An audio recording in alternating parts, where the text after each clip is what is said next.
Hello, wonderful people. Welcome. In my initial video essay, Life Interrupted, Living with Trauma, Bipolar, and Dissociation, I laid bare the stark realities of navigating complex PTSD, bipolar disorder, and the unsettling experience of dissociating from reality on a regular basis. An existence frequently marked by deep isolation and a desperate, frequently unmet yearning for assistance. Today, I intend to expand upon that personal narrative, transforming it into a broader appeal for mental health advocacy and a more profound grasp of the silent struggles so many people face. My objective is to underscore the vital importance of unwavering acceptance and affection, particularly when trying to navigate conditions that defy simple explanation. Chapter 1: The Invisible Illness and the Paradox of Support. Many individuals grapple with unseen afflictions, conditions that lack outward physical signs or apparent injuries, yet are profoundly debilitating.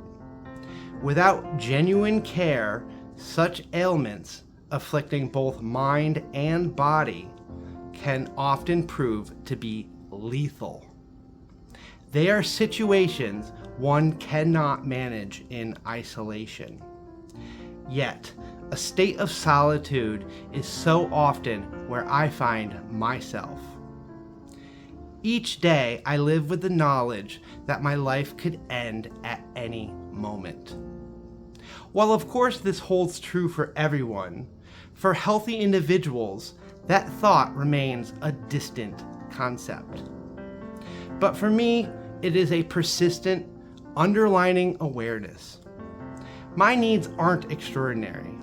I'm simply seeking the human presence of someone who will stand by me when I'm experiencing an upswing into mania or plunging into deep depression. Aid isn't about grand displays. It can be as simple as a person answering a phone call or someone who notices if I'm not around. When these fundamental needs are neglected, the repercussions are profound, highlighting the deadly seclusion these conditions foster. Chapter 2: The Genesis of a Hijacked Mind. My early years were profoundly shaped by trauma. Wounds so deep they fundamentally altered my nervous system before I had any concept of what typical experiences felt like. I've never had the privilege of feeling secure in my own thoughts, nor the experience of a truly equitable start in life. This extensive damage lingered into my adult years, though its true impact only became clear to me much later in life. Trauma's effects intensify over time, particularly when left unaddressed. Currently, I contend with significant neurological challenges, persistent sleeplessness, disordered eating patterns, and a consistent state of hypervigilance. My mind feels like a mechanism perpetually stuck in overdrive, never quitting. This internal disarray fosters a pervasive sense of mistrust of others, deterring me from forming new connections and inevitably deepening my own solitude. The few individuals I once counted on, whom I believed I could confide in, have in their own ways demonstrated an inability or unwillingness to provide the consistent backing my condition necessitates. Chapter 3: Bipolar Disorder, Beyond Choice. I am aware that I can be challenging to interact with, My bipolar disorder subjects me to harsh cycles. Debilitating lows followed by periods of intense mental acceleration, where my thoughts race in a desperate quest for survival strategies. My ability to regulate my reactions isn't always within my control, and that genuinely frightens me. Some days, merely enduring is my only achievement. This often leads to a tendency to withdraw, exacerbating the overall difficulty. This isn't an issue of personal failing or inherent weakness.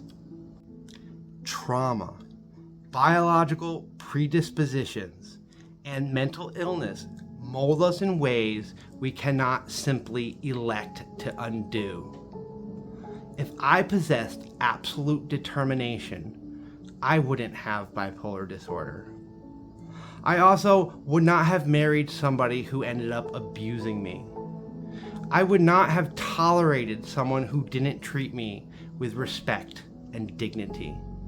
I would have recognized the red flags sooner, and I would have ran away as fast as I could. But sadly, instead, I just accepted the abuse. I also wouldn't engage in smoking. I wouldn't have to contend with dependence or such intense internal turmoil. Addiction, for instance, powerfully demonstrates the breakdown of individual agency. It's not about poor decisions, but rather how the brain, once ensnared, frequently seeks equilibrium through the very substances that cause harm. My own struggle using tobacco products is not logical. It represents a desperate effort to achieve inner balance, a perverse form of coping. Chapter 4: Dissociation and the Mind's Escape. Among the most disquieting manifestations of my past trauma is dissociation. I've long been aware of my complex PTSD, which subsequently progressed into bipolar disorder. But dissociation is an entirely different phenomenon, more elusive, more alarming, and truly difficult to articulate. For me, it signifies spending a troubling portion of my life detached from what is real, as if my consciousness separates from my body while I continue to operate automatically. I cannot pinpoint how frequently this occurs. Perhaps a quarter of the time, possibly half. It's challenging to gauge when the very essence of the symptom involves forgetting its occurrence. I can move through entire segments of time, performing actions, uttering words, living my life, only later to consult my journals and discover I have no memory of those moments. This isn't a problem with my memory recall per se. My memory functions adequately when I am fully present. Instead, it is a response to overwhelming stress, a defense mechanism that mutes awareness when reality feels too painful to process. And of course, a life where someone doesn't feel love or purpose or meaning would be a reality that would feel just too painful to process. This is, however, distinctive from DID, dissociative identity disorder, what used to be called multiple personality disorder, where separate personas emerge. Instead, for me, I simply mentally withdraw for a while. Consider how individuals might become lost while watching a really good movie, momentarily detaching from their own lives. My experience bears a resemblance, but it escalates to a level of disorder when it significantly interferes with my life, causing me to lose track of large periods of time and action. It's comparable to experiencing a blackout, without the influence of drugs or alcohol. I am conscious in the moment, but afterwards, my mind seems to have erased the records. The unnerving aspect is the absence of control, the inability to account for these missing intervals of time. My written reflections and my journals are my ultimate safeguard, a means to track these disturbing leukinae, even if reviewing them means confronting a version of myself I scarcely recognize. In psychology, the term lacunae refers to gaps or missing elements in a person's knowledge, memory, or awareness. These lacunae can be the result of trauma and are often associated with dissociation. And dissociation is a coping mechanism. Dissociation is a mental process where an individual disconnects from their thoughts, feelings, memories, or even their sense of identity, often as a way to cope with overwhelming or traumatic experiences. It can manifest in various ways, from mild detachment like daydreaming to more severe forms such as dissociative amnesia or identity disorder. Trauma and the development of the lacunae is when a person experiences so much trauma, their brain dissociates from the event as a protective measure, causing them to mentally escape the fear, pain, and horror. What I have is more closely related to depersonalization, derealization disorder. Chapter 5, the challenge of unconditional empathy. As a trained mental health counselor myself, I grasp the clinical classifications of conditions such as paranoid schizophrenia, borderline personality disorder, and narcissistic personality disorder. I know their characteristics and their impact, yet I will never genuinely comprehend what it feels like to hear schizophrenic voices in my own head. My own lived experiences encompasses complex trauma, bipolar disorder, and dissociation, which grants me specific insights into my own suffering, but not yours. This underscores a profound truth, that we as human beings cannot fully comprehend the depth of what others truly endure. We can sympathize, we can learn, but we can never completely occupy another's inner world. This reality renders the practice of unwavering affection and support even more vital. When someone you care about is contending with mental health issues, the paramount action you can take is to make it unequivocally clear that you cherish them and are committed to standing by them, even if you don't fully grasp their inner landscape. Judgment, or an expectation that they conform to your definition of normal, can inflict significant harm. The approach must be about meeting them where they are, offering a steadfast presence rather than demanding compliance. Chapter 6, the fragility of trust. My personal journey highlights just how critical and delicate trust is. I once placed a belief that my marriage was some divine provision for me so I didn't have to live life alone. And when that marriage failed, a significant portion of my faith and reliance on others crumbled with it. My inability to trust, stemming from repeated painful experiences and letdowns, has become a fundamental obstacle to connection. The few individuals I had come to depend on, including members of my own family, have in their unique ways fallen short when I needed them the most.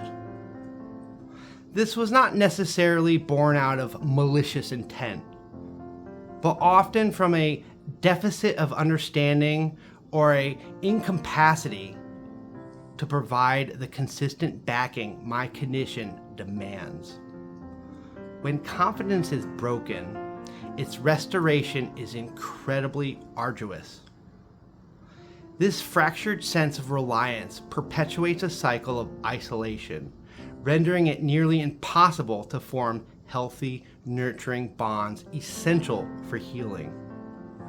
We all share these core aspects of humanity: the capacity for compassion, for kinship, and for benevolence. Yet without faith in others, affection becomes unattainable and relationships cannot endure. Chapter 7: Finding Light in the Void.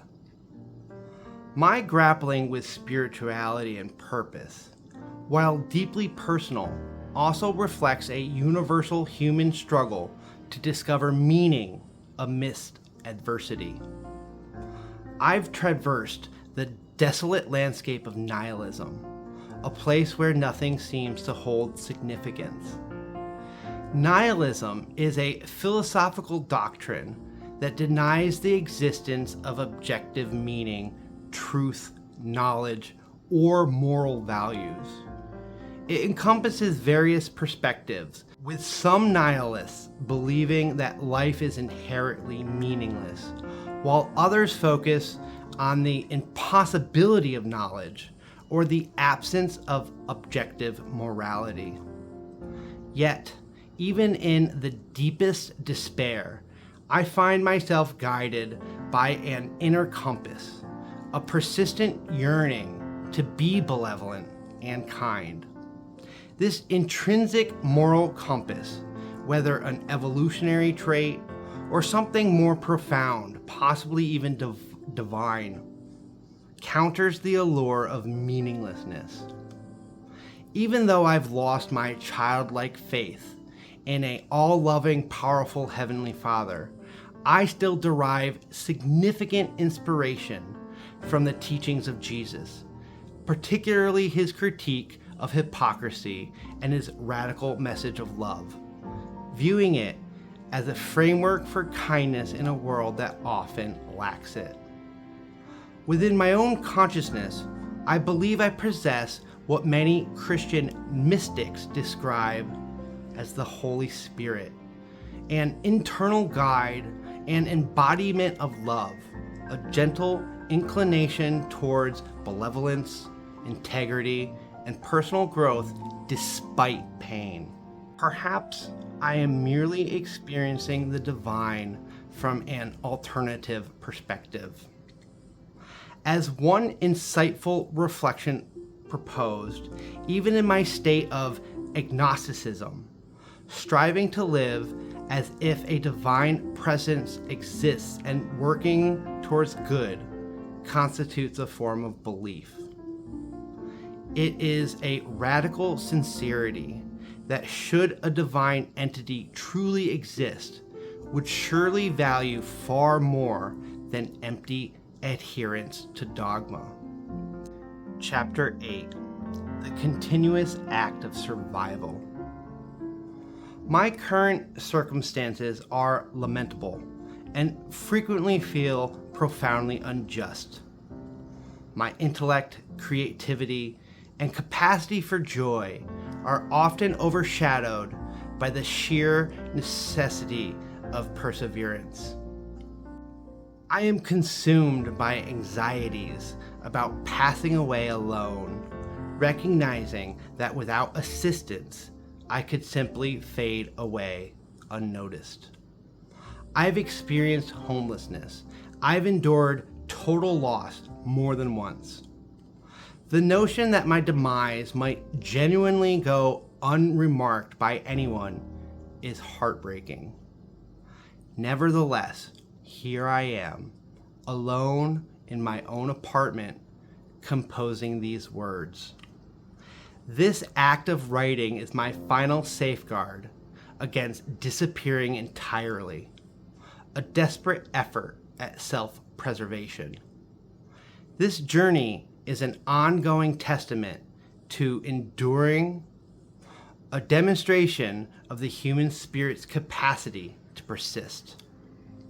It's about recognizing the adversity, confronting it, or at the very least surviving it, knowing full well that no individual can truly face it alone. In conclusion, a shared humanity and a call to action. This second video essay, much like the first one, carries significant weight. Yet I believe its sincerity imparts immense power. It represents a continuous revelation of an existence living on the brink, wrestling with both internal afflictions and external letdowns. But beyond my personal account, it serves as an appeal for greater compassion and unwavering support in a world where countless battles are fought in silence. We cannot entirely grasp another's suffering, but we can offer our consistent presence, our active listening, and our heartfelt empathy. Trust is a delicate bond, easily fractured and agonizingly challenging to rebuild.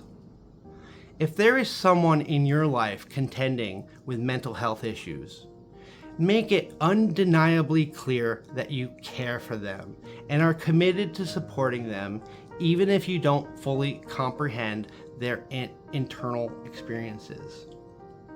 This steadfast love, this act of creating space for another's pain, is perhaps the most profound expression of our shared humanity.